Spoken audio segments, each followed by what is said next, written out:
Father of Abraham, Isaac, Jacob, for sure his mercy endure forever. We're going to rise and face the east, begin the prayer, and begin the history class.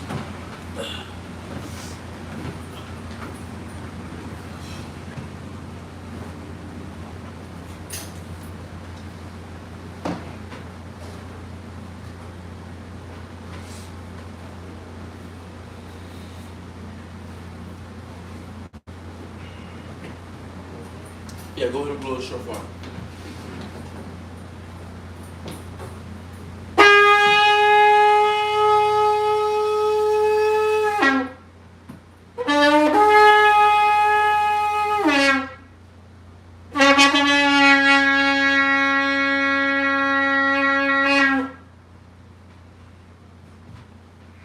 Hallelujah! Hallelujah! Hallelujah! Hallelujah! Who's the power? Who's the power? Who's the power? By Hashem? By Hashem? The blessing of Shabbat. Repeat the Hebrew only. Blessed be Yahweh in the name of the anointed Yahushai that gives us a Shabbat in peace. Barak Yahweh. By Hashem Mashiach Yahushai. How are the Fanawa? HaShabbat. By Shalom. Blessed be Yahweh in the name of the anointed Yahushai that gives us the law. Barak Yahweh. Hashem Mashiach Yahushai. How are the Fanawa? HaTorah. Blessed be Yahweh in the name of the anointed Yahushai that gives us the light to see. Barak Yahweh. Hashem Mashiach Yahushai. How are the Fanawa? Ha'awar. Laka'ah. Blessed be Yahweh in the name of the anointed Yahushai that gives us the ram's horn to call the people. Barak Yahweh. Hashem Mashiach Yahushai. How are the Fanawa? Ha'awar. Hayo. Koran. Laka'ah. Ha'ain. Blessed be Yahweh in the name of the anointed Yahushai that gives the olive oil to anoint Israel. Barak Yahweh. Hashem Mashiach Yahushai. How are the Fanawa? Hasheman. Zayaf. Lamashak. Yasha'ala. Bahashem. Amasiach. Yahushai. The water. From Yad. Aman. Read Psalms 121 in the English, the blessing of Shabbat.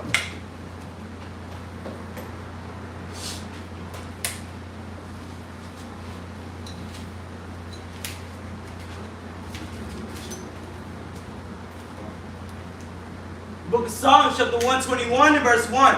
I will lift up my eyes upon the hills, from whence cometh my help. My help cometh from the Most High, which made heaven and earth. He will not suffer thy foot to be moved. He that keepeth thee will not slumber. Behold, he that keepeth Israel shall neither slumber nor sleep. The Most High is thy keeper. The Most High is thy shade upon thy right hand. The sun shall not smite thee by day, nor the moon by night. The Most High shall preserve thy The Most High shall preserve thee from all evil.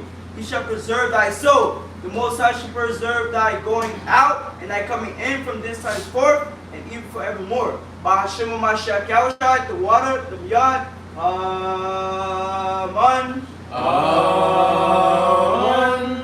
Hallelujah. Hallelujah. Daru Pulam Lashon Korash. Repeat the Hebrew. Abanaw, Shabbat Shemayim, Kodash, Ayah, Shemka, Yahau, Walafuaka, Naba'ah, Batazaika, Ayah, Aisha, Barakza, Kawa, Ayah, Bashemayim, Danano, Lachom, Bo, Yawam, Wasalakno, Kabonapno, Kasalakno, Kabonapno, Wala'ah, Tabayno, Masai 1, Abo, Aushayna, Mayan, Rai, Kaya, Laka, Amalakwa, Wala'ala, Watai Para, Lai Walamya, Bahashem, Mashiach, Yahushai, the water, From Yad, Aman. The book of St. Matthew, chapter 6, verse 9. After this manner, therefore, pray ye. Our Father which art in heaven, hallowed be thy name. Thy kingdom come, thy will be done in earth as it is in heaven. Give us this day our daily bread, and forgive us our debts as we forgive our debtors. And lead us not into temptation, but deliver us from evil. For thine is the kingdom, and the power, and the glory forever. Amen. For if you forgive men their trespasses, your heavenly Father also forgive you.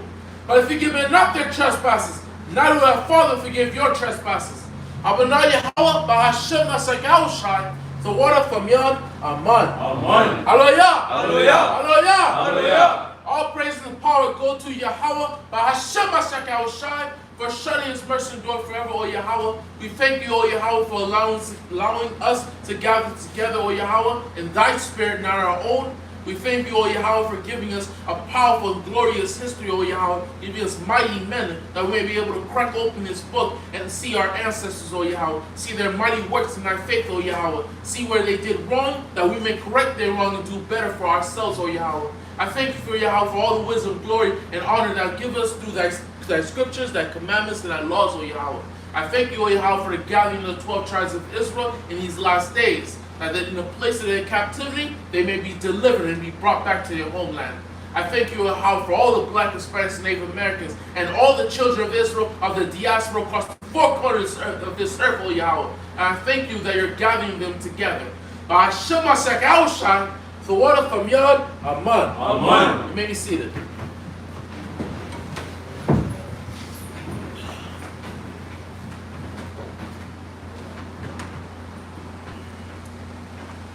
You can go ahead and get Colossians chapter 3, verse 17. I want to start off and say all praise to the Most High, Yahweh B'Shem HaSekel, for surely his mercy endureth forever. You know, I know we started usually a little later than usual, a lot later, I should say, a little later than usual, because we were dealing with technical difficulties at our school. But, you know, all praise to the Most High that we're still able to have the class, and we'll go into this history, and go into the testimonies of the prophets, go into the testimonies of our ancestors themselves, right? Go ahead and click Colossians 3:17.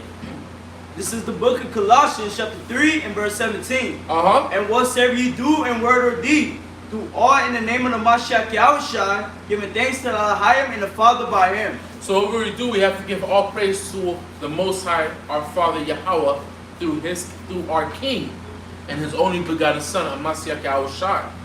Right? Because for a long time, we were just a bunch of niggas. We were a bunch of Negroes, and that's all we learned from our slave masters. It's the only thing we learned here in America.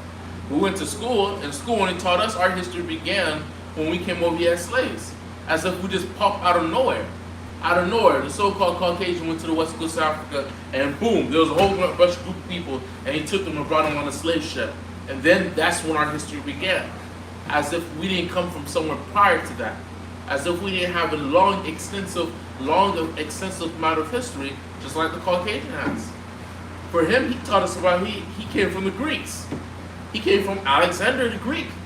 He came from the Romans. He came from the Caesars. He came from Julius. He came from all these mighty guys, all these Caucasians. But for us, we just came from niggas that got captured and went to slavery. But when we go into this Bible teaches our history. This Bible teaches us that these people here in this Bible, they are not Caucasians. They are not fictional characters. These people in this Bible existed. Historical fact, right? You can read it in a historical stone called the Moabite stone that mentions King David and the Moabite stone that was discovered in Jordan, right? So when we go into this Bible, we correlate it with prophecy and history. Those are the two greatest things that we use to prove what's going on in this Bible. Give me the book of Job, chapter 12, verse 7. Job 12 and 7.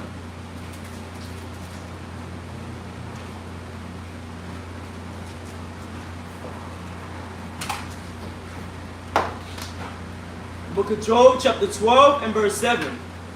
But ask now the beast, and they shall teach thee. What does it say? And they shall teach thee. It says the beast shall teach you. How can a beast teach you? Officer Musmore, how can a beast teach you? Tribulations? Read it one more time. Book of Job, chapter 12 and verse 7. But ask now the beasts, and they shall teach thee, and the fowls of the air, and they shall tell thee. Or speak to the earth, and it shall teach thee. That's the key point. But how will they teach you? How are they going to teach you? Let's just deal with the birds and the beasts first. How can the birds and the beasts teach you anything? You gotta speak up. There's no mic. I believe the bird, they have the spirit of the Most High. When they sin, they have a message. The beast. Yeah, use count voice. The beast is the. I believe it's the Esau that's trying to take you.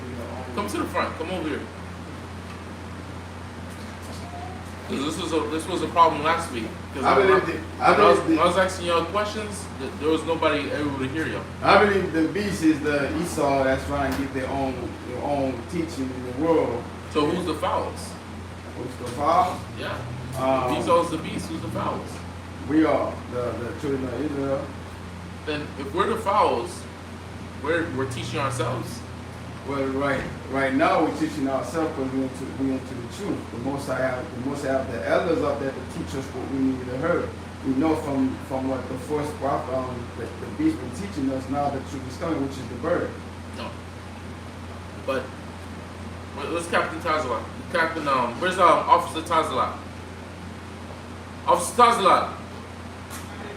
Not here, no problem. Officer Mosmore, go ahead. Nothing? No problem. Read it one more time. I'll give it to y'all to understand it. The book of Job, chapter 12 and verse 7. But ask now the beasts. What it say? But ask now the beasts. And they shall teach thee. And the fowls of the air, and they shall teach, and they shall tell thee. So, how will the beasts and the fowls of the air teach us? We learn what's going on. We learn from them by what's going on with them. What's going on with the beasts? You got all these habitations with all these animals, and they're going out in instinct, and they're losing their homes through what? Who's killing all these damn beasts? Who's running these rhinos into extinction just for their horn? Who's killing all these elephants just for their tusk, for ebony? Who's doing this? But Esau. Alright? Read verse 6. Verse 6. The tabernacles of robbers. The tabernacles of what? Of robbers. The tabernacles of robbers. Read on. Prospers. They prosper. Read on. Prosper, and they that provoke God are secure. They're secure. Read on. Into whose land God bringeth abundantly. Verse 7. But ask now the beasts. The tabernacles of robbers, they're prospering, right? How do we know who these robbers are? How do we find out? And how do we find out how they're prospering? That's why the verse 7 tells us what? Verse 7 tells us what? Read. Verse 7. But ask now the beasts. What it say? But ask now the beasts. How do we find out who these robbers are? And how do we find out how they're prospering? Is by asking the beasts. Esau makes so much goddamn money off these tusks of these horns. I remember back in 2017, there was a strange report that came out of Harvard University that said out of the horns of rhinos, they can find the cure of cancer. At 2018 or 19, there was a report saying almost all rhinos that's in the wilderness and that's in captivity are almost extinct. From 2017 to 2018-19. Right? Read on. But ask now the beasts, and they shall teach thee. Right. And the fowls of the air, and they shall tell thee. Or speak to the earth. What did it say? Or speak to the earth. One more time. Or speak to the earth. It says speak to the earth. The earth is going to tell you who these tabernacles of robbers are. The earth is going to teach you a lot. And that earth is dealing with archeology. That's what it's dealing with. Archeology. Archeology plays a major role when it comes to just dealing with identifying Northern Kingdom here in the Americas. We went into last week talking about the Lost Lunar Stone that's in New Mexico. We went into last week dealing with the 900 Hebrew artifacts and inscriptions that was discovered in where? Who remembers where? In Puerto Rico, in San Juan, right? So the earth is going to help us. The earth is going to help us as Israelites. It's not what we rely on. We don't rely on the archaeology and the history, but we rely mainly on the prophecy. But the archaeology and history, it goes right hand in hand with it, right? So now let's go to Judges chapter 2. So we have to go into this history, right? So Judges chapter 2 verse 1. Book of Judges chapter 2 and verse 1. And an angel of the Most High came unto Gilgal to Bochim and said, Bochim, and said, I made you to go up out of Egypt, and have brought you up to the land which I swear unto your fathers. And I said, I will never break my covenant with you, and ye shall make no league with the inhabitants of this land. Ye shall throw down their altars, but ye have not obeyed my voice. Why have ye done this? Wherefore I also said, I will not drive them out from before you, but ye shall be as thorns in your sides. So why is the Most High doing this? Why didn't the Most High send an angel to tell them that he's not going to send away the heathens anymore? He hasn't been up here for a while. Throughout the rule, right? Okay. But it's because the children of Israel disobeyed his voice.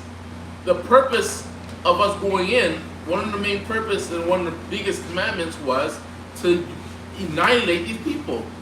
Don't make no covenants with these people. Don't allow them to live. Don't let them draw breath in the land. Right? But the Most High is now telling us what? That he's not going to drive them away? Because we're the ones disobeying. Who was here last week? Raise your hand if you was here last week. What were the children of all the tribes doing? What were all the tribes doing right after Joshua died? Who remembers? It has something to do with what we're talking about right here. Go ahead, Captain Uncle. They backslid. Huh? They backslid. One more time? They backslid. They backslid, but how? Oh. They got the Most High. I need something specific. There was something each of the tribes were doing. Oh, they were worshiping idols. Not yet. Okay. There was something each of the tribes kept doing, which led to this point. What was it? Who remembers? There was something each of the tribes were doing. Each of the tribes ignored the fact of conquering and decided to make the heathens and the Canaanites tributary. That goes entirely against what the law taught us. Deuteronomy 7:1 says what? That when we enter into the land, we're supposed to get rid of the inhabitants of the land. We're not supposed to make any covenant with them. If we make, if I, of the tribe, let's say I'm the tribe of Judah, right? Just for now, tribe of Levi, but let's say I'm the tribe of Judah. Levi didn't have no land, right? So let's say I'm the tribe of Judah, and I decided to make the Canaanites tributary. What would you call that? What's another word for that? What am I doing with them? What's another word for it? It starts with a C. Making a covenant. One more time. Making a covenant. Give the brother a hand. You're making a covenant. Because how is it a covenant? You're promising this person, I'm not going to kill you and your family as long as you provide me resources. As long as we keep this up, I'm not going to kill you. That entirely goes against what the Most High said. And then it happened in chapter 1, all the tribes began to do it, leading up to the point where the Most High say, I'm going to send my angel. Now the angel speaking to us coming from Gilgal. Keep going. Verse 3. Wherefore I also said, I will not drive them out from before you, but they shall be as thorns in your side. Someone give me Deuteronomy. Someone give me Deuteronomy chapter 7 verse 4 down there, and someone also give me Proverbs chapter 22 verse 5. I would prefer Proverbs 22 and 5 first. No. Deuteronomy 7 and 4 first. Go ahead, keep going. And their gods shall be a snare unto you.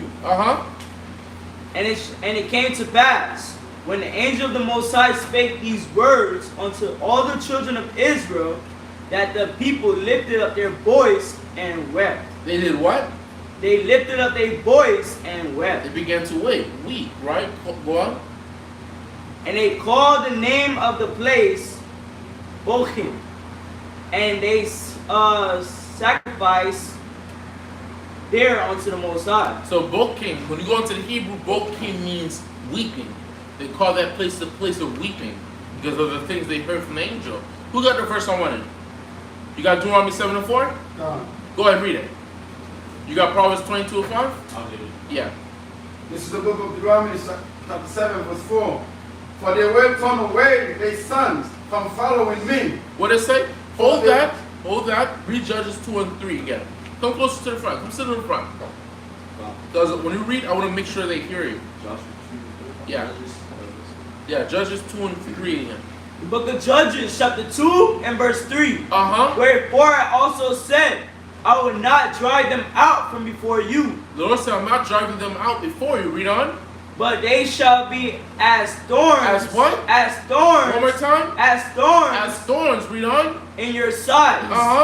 And their gods shall be a snare unto you. So before he reads this verse, how will their gods be a thorn? How will their God be a snare unto you? Who got that? How will their God be a snare unto you? The Most High is not driving them out, so they're living in the midst of you. They're your neighbors. So how will there be a snare unto you? Read Deuteronomy 7 and 4. This is the book of Deuteronomy, chapter 7, verse 4. Camp voice. This is the book of Deuteronomy, chapter 7, verse 4.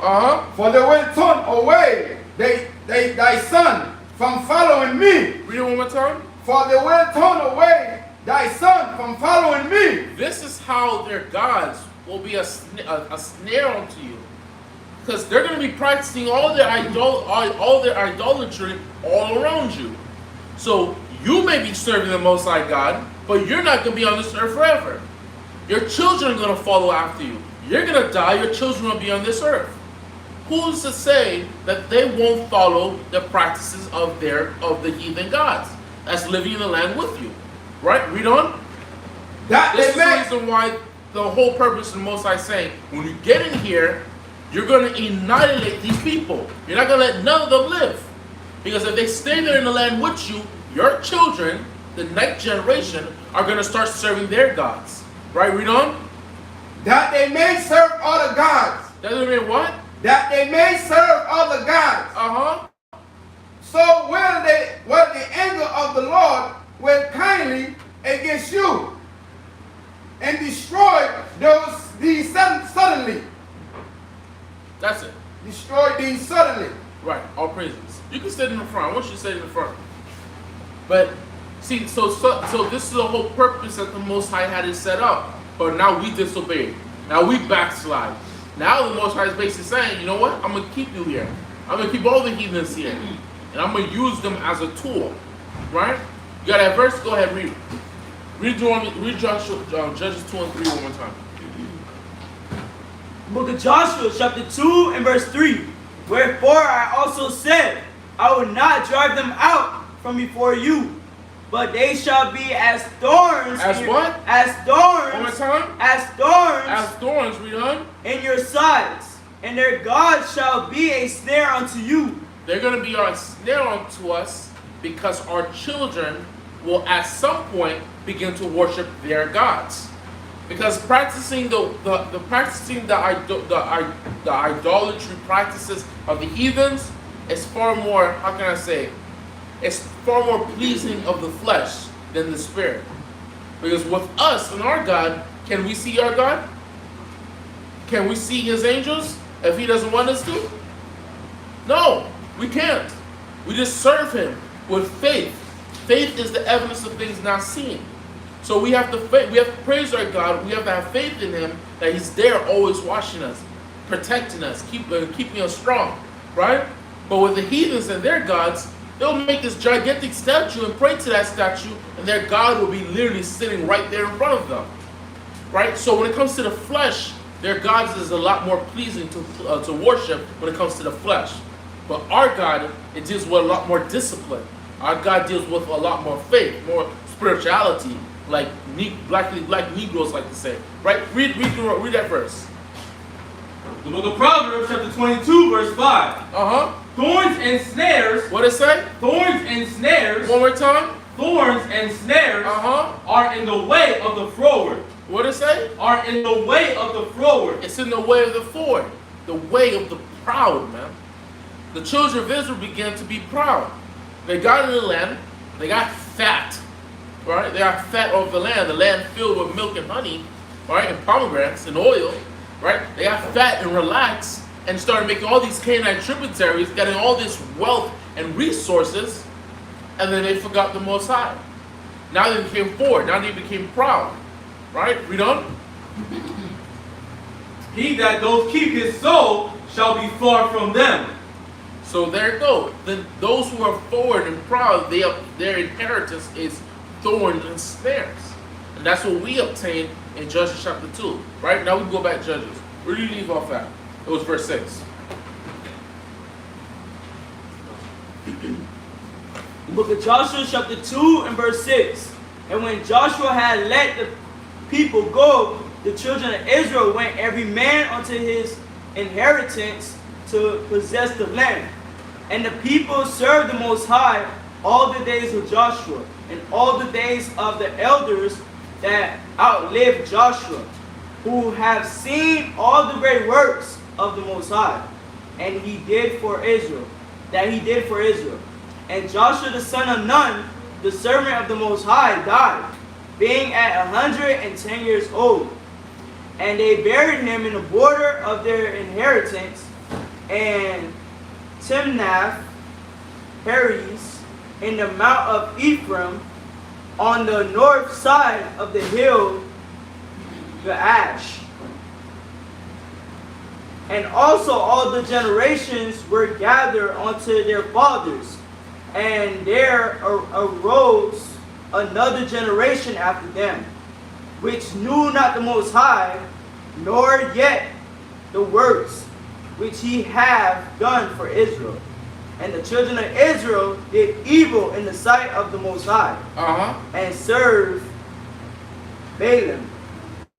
And they forsook the Most High God of their fathers, which brought them out of the land of Egypt, and followed other gods of the people that were around about them, and bowed them. So you see what happened. The idolatry, all of those practices didn't begin until there was a new generation. That goes back to Deuteronomy 7:4, as we just read, that the God that these heathens are worshiping, it's not us that's going to be worshiping these gods. They're not going to be a snare to us. They're going to be a snare to our children. Our children should be brought up worshiping and serving our God and our God only. Seeing our God and our God only. Seeing our people worship Him. That's it. But now you got our people, and then you got these dirty Africans that's living next door worshiping what's one of their prominent heathen gods right today? I forgot what it's called. Magun. They're worshiping Magun of Africa, right? Them guys are crazy. Read on. So our children are going to be enticed by that, right? Keep going. Verse 12. And they forsook the Most High God of their fathers, which brought them out of the land of Egypt, and followed other gods of the people that were round about them, and bowed themselves unto them, and provoked the Most High to anger. And they forsook the Most High, and served Baal and Ashtaroth. Right, so these are the two main gods of the Canaanites. Baal being their chief god, and Ashtaroth being the second chief god, or the consort of Baal. Right, we done?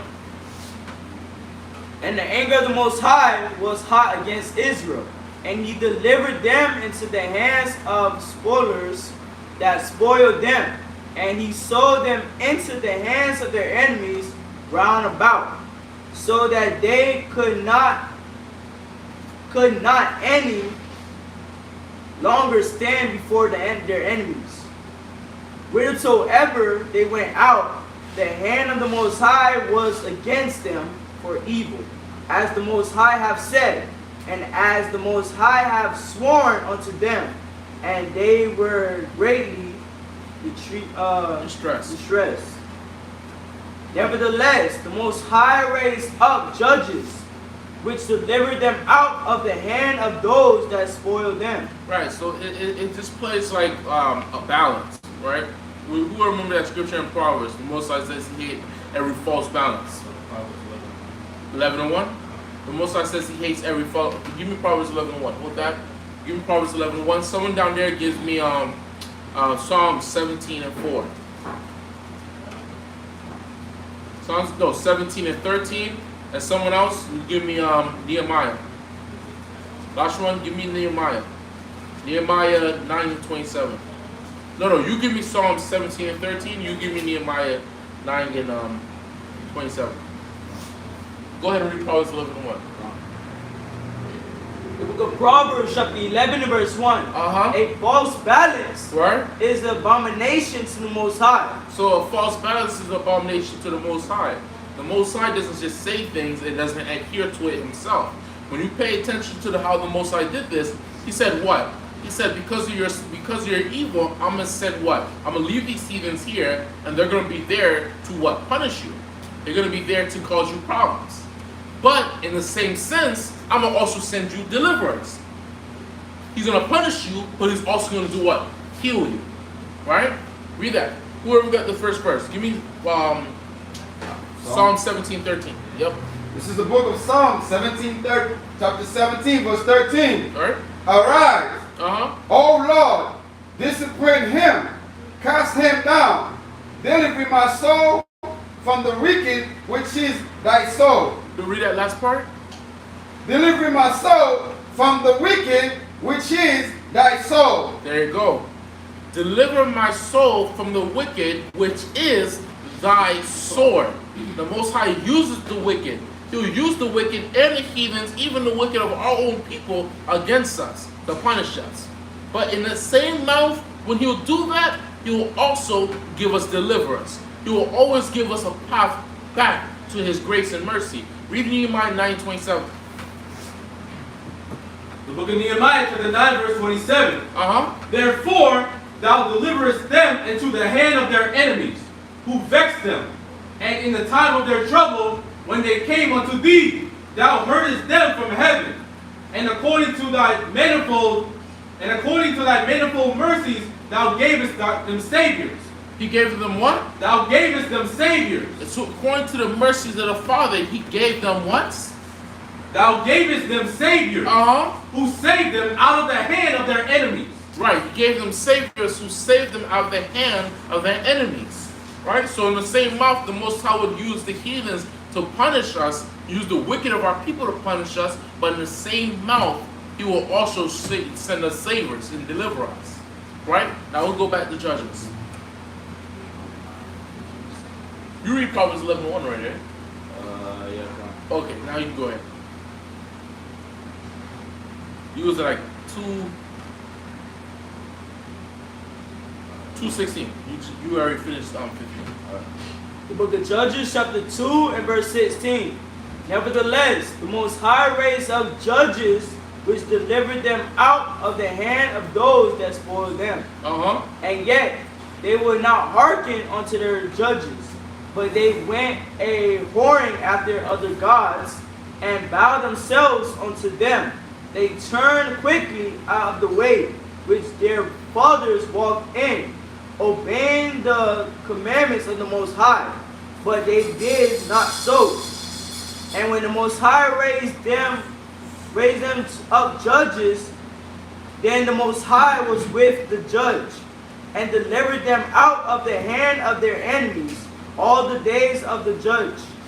For it repented the Most High because of their groaning, by reason of them that oppressed them and vexed them. Right, so the Most High is not just a God, he's our Father. Right? So there's a lot of scriptures will tell you that, you know, it's impossible for you to know the fully comprehend who the Most High is and what He is and what He does and how He does it and why He does it. There's no way for us to fully comprehend the Most High in that sense, but there's ways the Most High makes it simplistic in a simple sense to understand Him, right? The Most High says He's a king, so He's a ruler. The Most High tells us that He's a master, so we're His servants. The Most High calls Himself our husband, so we're His wife, which means we're bound to Him by a covenant, right? The Most High will call us His children, therefore make Him to us a father, right? And what good father would disobey his children, right? So this is what the Most High is doing. He's disobeying His children, right? Read on. Verse 19. And it came to pass, when the judge was dead, that they returned and corrupted themselves more than their fathers, in following other gods to serve them, and to bow down unto them. They ceased not from their own doings, nor from their stubborn ways. And the anger of the Most High was hot against Israel. And He said, because that this people have transgressed my covenant, which I command their fathers, and have not hearkened unto my voice, I also will not henceforth drive out any from before them of the nations which Joshua left when he died, that through them I may prove Israel whether they will keep my way of the Most High, to walk therein as their fathers did keep it, or not. Verse 23. Therefore the Most High left those nations without driving them out hastily, neither delivered He them into the hand of Joshua. Chapter 3. So when you read 21 real quick. Verse 21. I also will not henceforth drive out any from their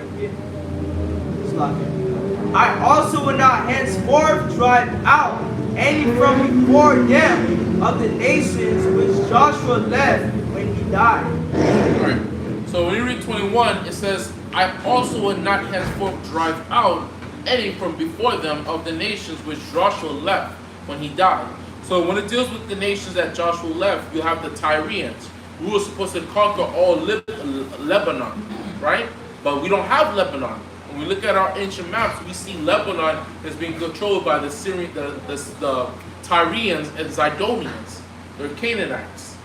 So the reason why we don't have that territory is because we disobeyed the Most High. We disobeyed the Most High. The Most High left them there, right? And it's not only the Tyrians, Zidonians, it's also the Canaanites as a whole, and also the Philistines. All four of these sects of people are still in the land because we disobeyed the Most High. We started making them tributary. Therefore, that's why when you go further into the scriptures, you go to 1 Samuel's and so on and so forth, you still see the Canaanites being mentioned. You still see the Philistines being mentioned. The Philistines wasn't supposed to be there at all, right? So now when you read 23 real quick. Verse 23. Therefore the Most High left those nations without driving them out hastily, neither delivered He them into the hand of Joshua. So now we see, I don't know how many people remembered how many kingdoms did Joshua conquer in his life. Who remembers the number? How many places did he conquer? It's 2 digits. Got 2 digits. Huh? You're close, but no. Who got it? You got it, officer? What's the question? No problem. How many kingdoms did Joshua conquer in his life before he got too old?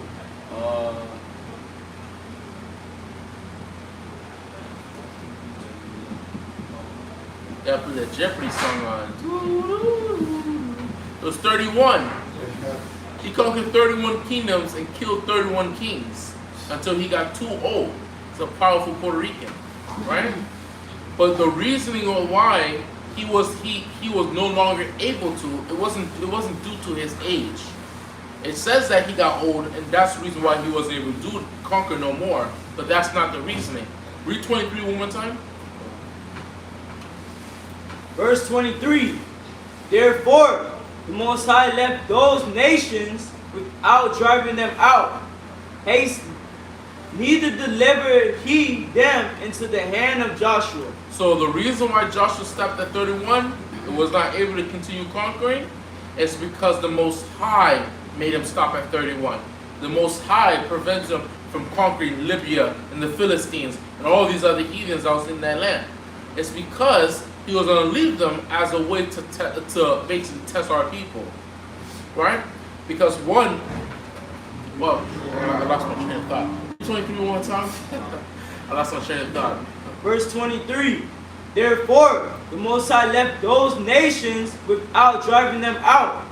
Hasty, neither delivered he them into the hand of Joshua. Now I remember. So, if the Most High wanted to, he could have conquered all that land under Joshua's hands. It would have been completely possible, because Joshua died at 110 years old. Moses died at 120. But the difference between Moses and Joshua is only one thing. Get Deuteronomy chapter 34, verse 7. Whoever gets it quick on the sword can read it.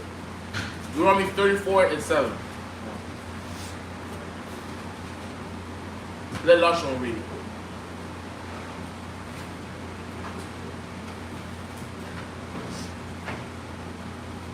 This is the book of Deuteronomy, chapter 34, verse 7. Uh-huh. And Moses was 120 years old when he died. He passed Joshua for 10 years. He outlived Joshua for 10 years. He died at 120. Joshua died at 110. Read on. His eyes was dim. Read it again. His eyes was not dim. His eyes was not dim. When we read Genesis with Isaac, when Isaac was getting old, that's how Jacob was able to trick him, because his eyes were growing dim. He was growing blind. Read on. But Moses never grew blind, even at 120 years old. So the Most High wanted to, he could have did the same thing for Joshua. Read on. None his natural force. Nor, read on again. Nor his natural force. Nor his natural force, read on. Abated. Read again. None his natural force abated. Nor his natural force abated. So his force never diminished. He never got his hands started shaking. He never got old. Never started telling the children of Israel, my back hurt.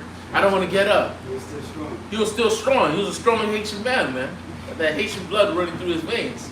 He was still strong. He never felt feeble, unlike Joshua. And the reason why Joshua never got the same thing as Moses is because the Most High did not want Joshua to finish conquering all the heathens. He didn't want them to conquer all these heathens, the Philistines and the Canaanites. Right? It was his plan to keep them in that land. Read on. Book of Joshua chapter 3 and verse 1. Now these are the nations. Joshua, Judges. Oh, Judges, like Book of Judges chapter 3 and verse 1. Uh-huh. Now these are the nations which the Most High left to prove Israel by them. Every as many of Israel as had not known all the wars of Canaan. Only that the generations of the children of Israel might know, to teach them war, at the least such as before knew nothing thereof. Right. Read verse 2 one more time. That was powerful. Only that the generations of the children of Israel might know, to teach them war. To teach them what? To teach them war. One more time. To teach them war. So the whole purpose of him leaving the heathens there is to teach the children of Israel war. So you can be a warlike people. Because what would be the purpose of us being a warlike people? To have enemy to go against. Huh? They have enemy to go against. But you got to think about it in the larger scale. our God, why does our God want us to, he got it already. Stop, hold on. Why does our God want us to be a warlike people? Hey, you're not part of the class. Shemai.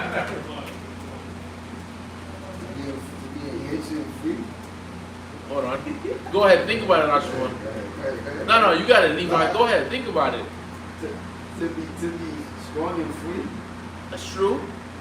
But you don't have to be warlike to be strong and free. So, why does our God wants us to be a warlike people? Because he's God of war. There you go, he's the brother here. Hey, someone get the precept. Get the precept. See, I told you, the Holy Spirit jumped right into him. Right? Our God wants us to be a warlike people, people who know the battle, know how to fight, know how to give the smoke to the heathens until the point where they're hyperventilating. Right? It's because he is, Exodus 15:3. The book of Exodus chapter 15 verse 3. The Most High is a man of war. What did it say? The Most High is a man of war. One more time. The Most High is a man of war. He's a war God. We worship a war God. Yahweh is a war God. That's why he wants his people to be a warlike people. That's why he kept the Canaanites and the Philistines there so they can catch the smoke from us. Right? Read on. The Most High is his name. Read it again. The Most High is his name. And that's a powerful statement. I actually wanted to do a class on that. Right? Because when we first got introduced to the Most High God, he first introduced us as a warlike God. He gave the the Egyptians hell.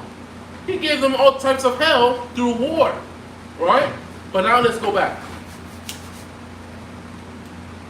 Judges 3 and 3. The book of Judges, chapter 3 and verse 3. Namely, 5 lords of the Philistines and all the Canaanites and Sidonians. And the Hivites that dwelt in the Mount Lebanon from Lebanon. Lebanon. There you go. That dwelt in the Mount Lebanon from Mount Baal Hermon onto the entering in the Hamath. Right, so the Canaanites, the Sidonians, the Hittites, the people that are living in Lebanon, all of them are Canaanites. But the Philistines are not Canaanites. Do not be confused. The Philistines lived in Canaan, but they were never Canaanites. The Philistines are an amalgamation between the Canaanites and the Egyptians, but they are by majority Egyptians. The Philistines are Egyptians, right? They only lived in Canaan as in a way to control Canaan in that area. Because prior to us coming to Canaan to conquer it, the Philistines were there already, right? The Egyptians were the ones who sent the Philistines up there to try to control Canaan, right? So now let's read it. Verse 4. And they were to prove Israel by them, to know whether they would hearken unto the commandments of the Most High, which he commanded their fathers by the land of Moses. And the children of Israel dwelt among the Canaanites, Hittites, and Amorites, and Perizzites, and Hivites, and Jebusites. And they took their daughters to their wives, and proved their daughters to their sons, and gave their daughters to their sons, and served their gods. So this entirely goes against what the law taught us. Everything here is going against what the Most High told us to do. Alright? And that tells you something about Negroes and Hispanics, man. We don't know how to follow the program, man. We don't know how to obey the program, right? We always do this, trail off. Go ahead, keep going. Verse 7. And the children of Israel did evil in the sight of the Most High, and forgot the Most High their God. Right. And served Baalim and the groves. Therefore the anger of the Most High was hot against Israel, and he said, of Slakia. Therefore, the anger of the Most High was hot against Israel, and he sold them into the hand of Cushan. Right? Kushan Rish Shafim. Kusha That's a long name, but go ahead. King of Mesopotamia. King of Mesopotamia, and the children of Israel served Kusha Raphaim 8 years. And when the children of Israel cried unto the Most High raised up a deliverer to the children of Israel, who delivered them, even Othniel, the son of Kenaz, Lion of God. That's what his name is. Right? Caleb, younger brother. And the Spirit of the Most High came unto him, and he judged Israel, and went out to war. And the Most High delivered Cushan Rifkadim, king of... what verse you at? I'm on verse 10. Read verse 9 again. Verse 9. And when the children of Israel cried unto the Most High raised up a deliverer to the children of Israel, who delivered them, even Othniel, the son of Kenaz, Caleb's younger brother. Right. And the Spirit... Yeah, exactly. So that goes back to what we were talking about last week. Because the way it phrases it in the other chapter, I think chapter 1 of Judges, or in the last chapter the first chapter of Judges, the way they phrase it, they show that it makes it seem like Othniel is Caleb's younger brother, and he's marrying Caleb's sister, Caleb's daughter, which make it that he's marrying his sister. But when you read it right here, it's telling you whose son he is. Othniel is the son of Kenaz, which makes this Caleb's nephew, which means he's marrying his cousin, right? So let's go back. Come on. Alright, verse 11. And the land had rest 40 years, and Othniel, the son of Kenaz, died. And the children of Israel did evil again in the sight of the Most High. What verse you at? Verse 12. Okay. That word, even though the name is very difficult to say, Kushan, Rish, Shafaim. That's actually a Canaanite. Those are not Canaanites. Those are Babylonians.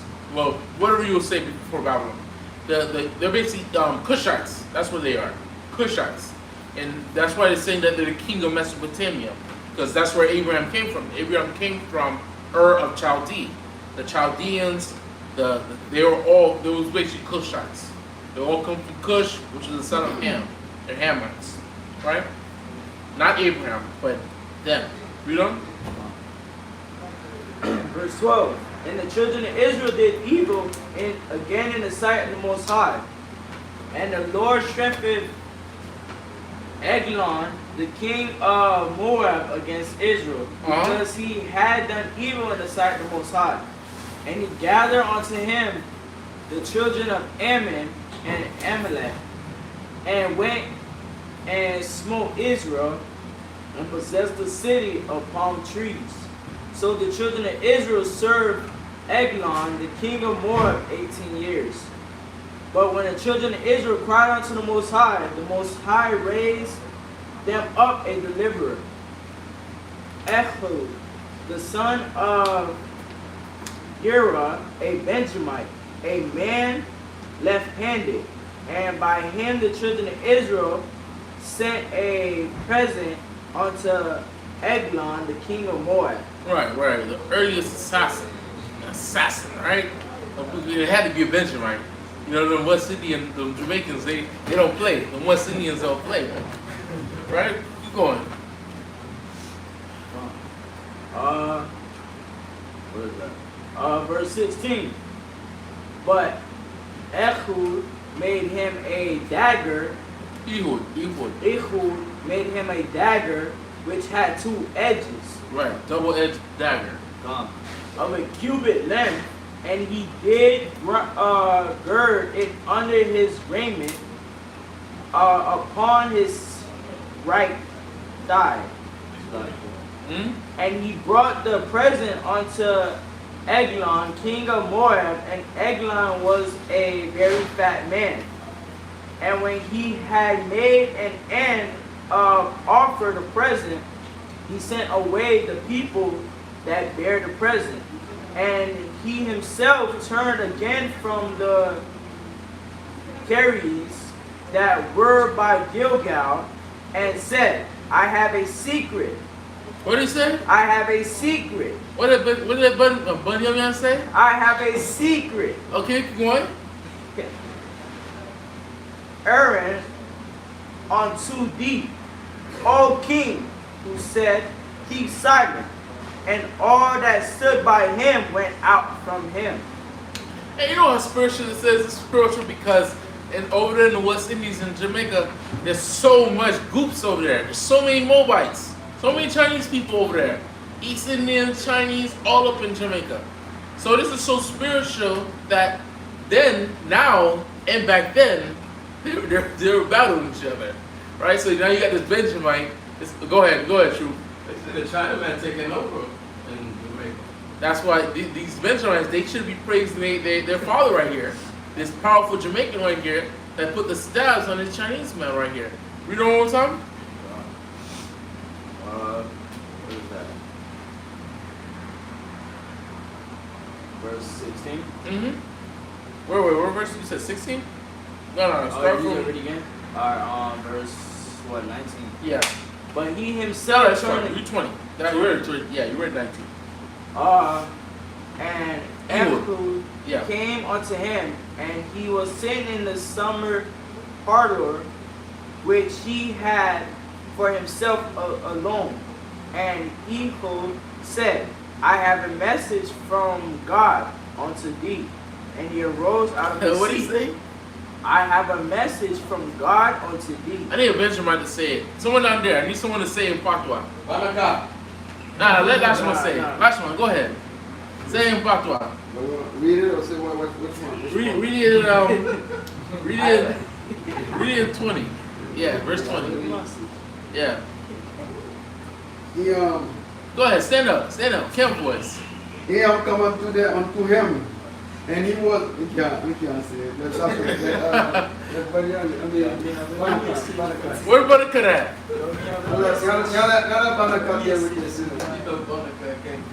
But you know, I have the Jamaican Bible, you know. Hey, where the Benjamites at? The dogs. They have a message for you from the Most High, you know. You got that, Lashman. Come on, you got it. It says, Let him say it. He got it. Them said we have a message for you, you know, from the Most High. Bring it out. Unto thee. And he arose up and then said, There you go. Keep going. Verse 21. verse 21, and him put forth on his left hand and took the dagger from his right Hey, thigh. you know them Benjamites daggering. From the dagger from his right thigh. Uh-huh. And thrust it unto his belly, you know. Boop, boop, boop, boop. Right. With the stabs on him. Right? Thrust it unto his Hey, belly. give me a hand to the powerful brother, man. We gotta 20 years, and he mightily oppressed the children of Israel.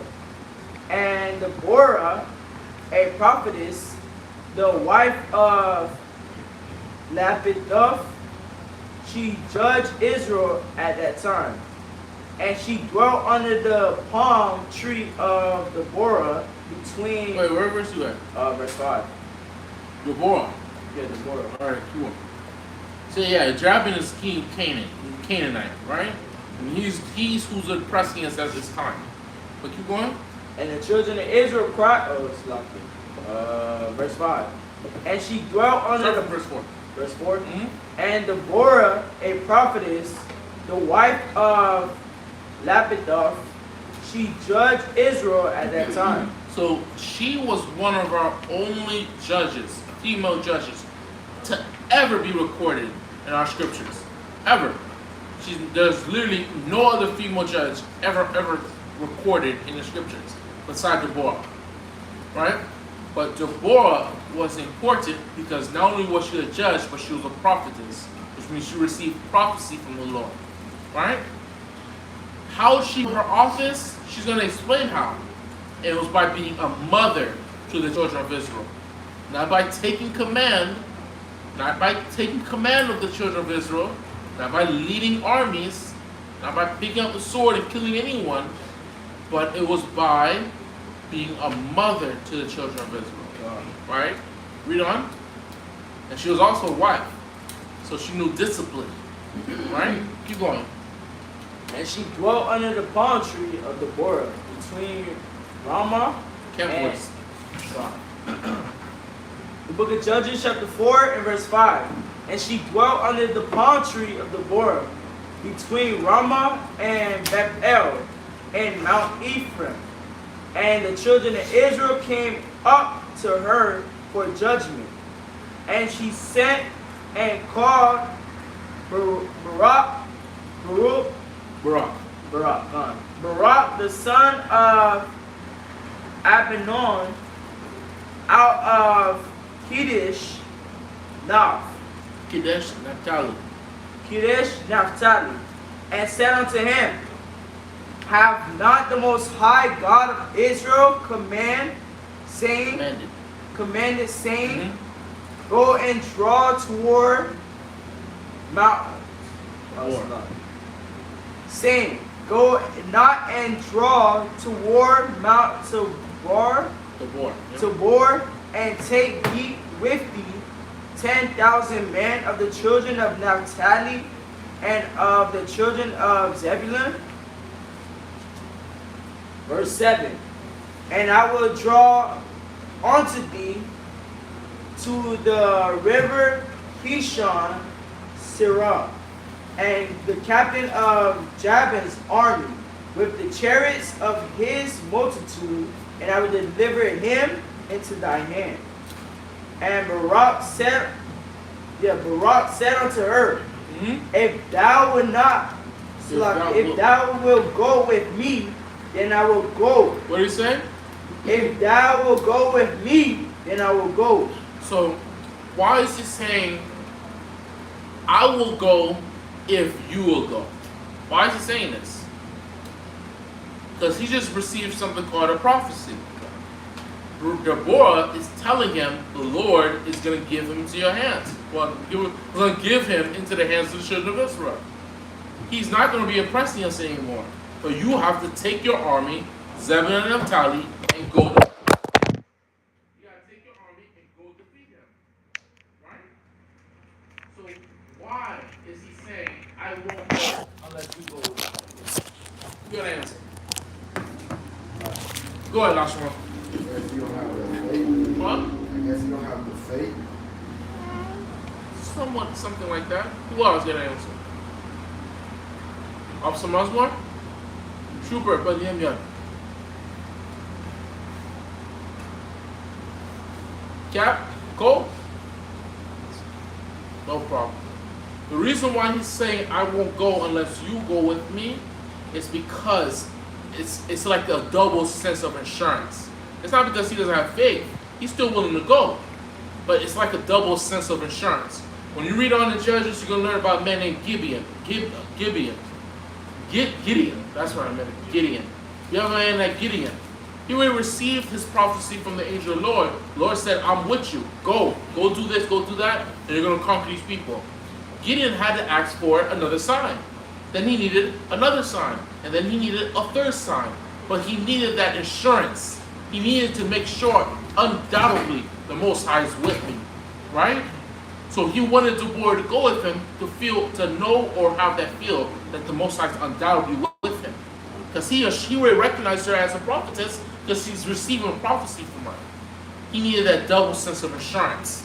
Right? He couldn't just take the prophecy. He wanted also her with him. Right? Keep going.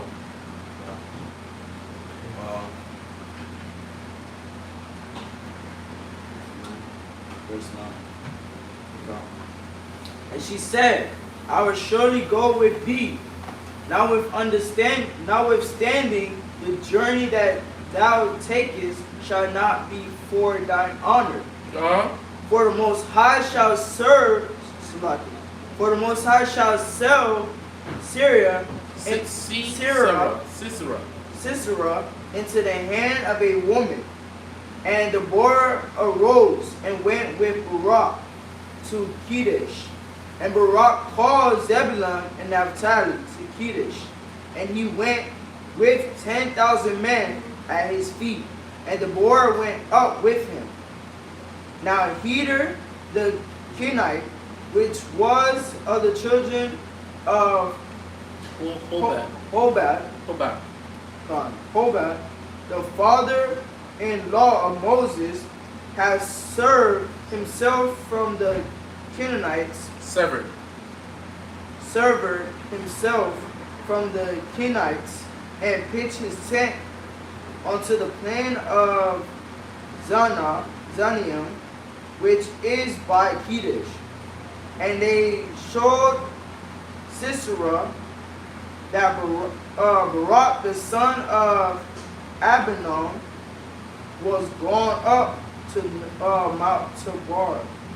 And Sisera gathered together all the chariots, even 900 chariots of iron, and all the people that were with him, from half shift of the Gentiles unto the river Kishon.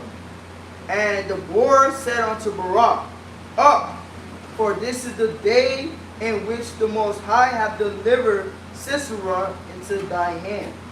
Is not the Most High gone out before thee? So Barak went down from Mount Tabor, and 10,000 men after him. And the Most High discomforted Sisera and all the chariots and all his hosts with the edge of the sword before Barak.